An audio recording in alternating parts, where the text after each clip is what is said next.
Hi everyone, I'm Brittnee. I'm the Pro Services Manager at B4 Networks.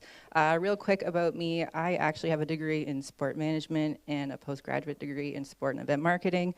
Started at B4 Networks in 2017 as the marketing coordinator. COVID happened, saw some gaps, did some work, and somehow became the Pro Services Manager here. And now here I am speaking at a conference for MSPs, and I don't know how I got here, but we're here. So trust me when I say I am the biggest sufferer of imposter syndrome in this room. Quick housekeeping, I also need the Slagle disclaimer up here. I might swear, I'm really gonna try not to. There's a child in here.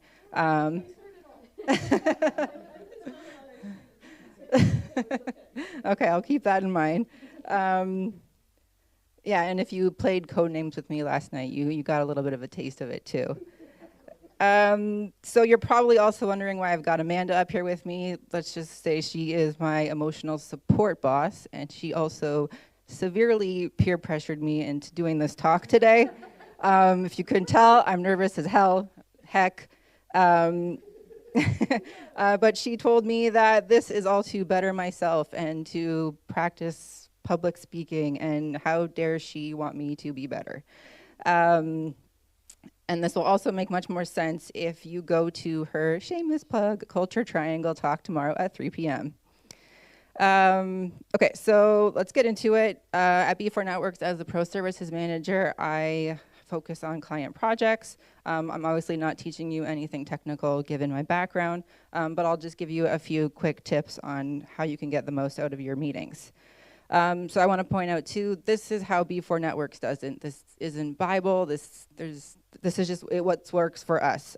So if you even come out with it with a little bit of like something new, a new win, something you can put into your own process, then that's a win for me. So let's get, oh shit.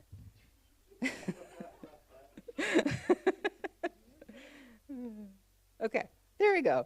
Okay, so what a debrief session is a crucial post-project activity that facilitates reflection, learning, and continuous improvement for you, your team, and your company. So with it, you're going to want to be evaluating your project outcomes, fostering continuous improvement, identifying lessons learned, and promoting team collaboration.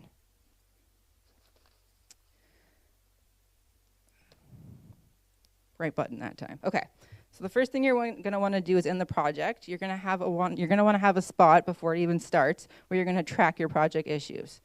So this could either be a ticket on its own, apart from the actual fix.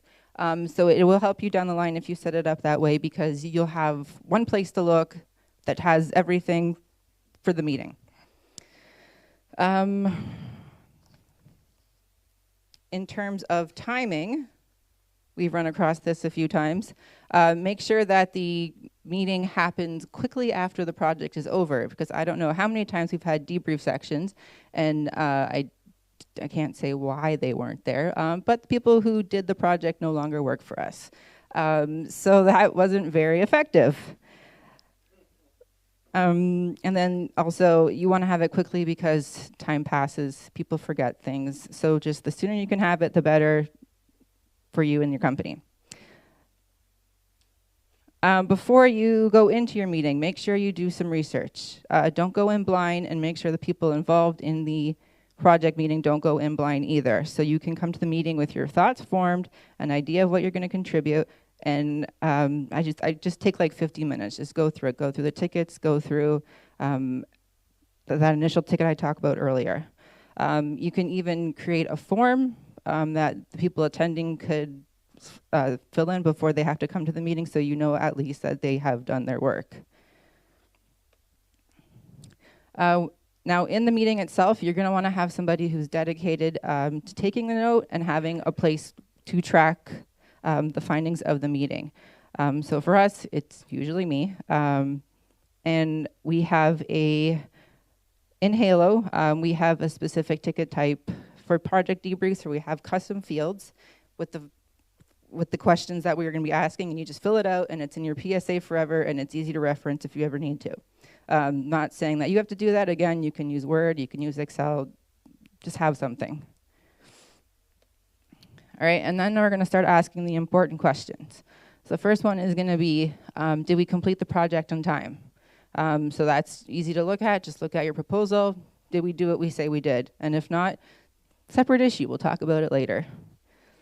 Second, you're going to want to look at the budget. Did we stay within the budget? Did we hit the budget? Did we go over? Did we go under? Did we underspec? Did we overspec? Those are all things that you can consider when you're talking about that. Yeah, so once you get those answers, you're going to go into, it's going to spawn some potential issues, right? So before we go there, go to the dark side, let's celebrate what we did right. So it could be something as simple as, hey, there wasn't as much downtime as we anticipated, or you know what, we design test the shit out of that and we nailed it. So whatever it is, just celebrate it. You did that part so great, and I'm so proud of you. So now that you're all hyped up, holy shit, I have a minute. It's time to it's time to bring you all back down to earth and focus on what the pain points were. So here's where you're going to reference the project issues that you've created previously, and you're going to focus on what you guys missed, what was overlooked, and what you didn't plan for. But for the spirit of teamwork, don't finger point, don't shit on anyone. Just what did we do wrong collectively? It's not anyone's fault.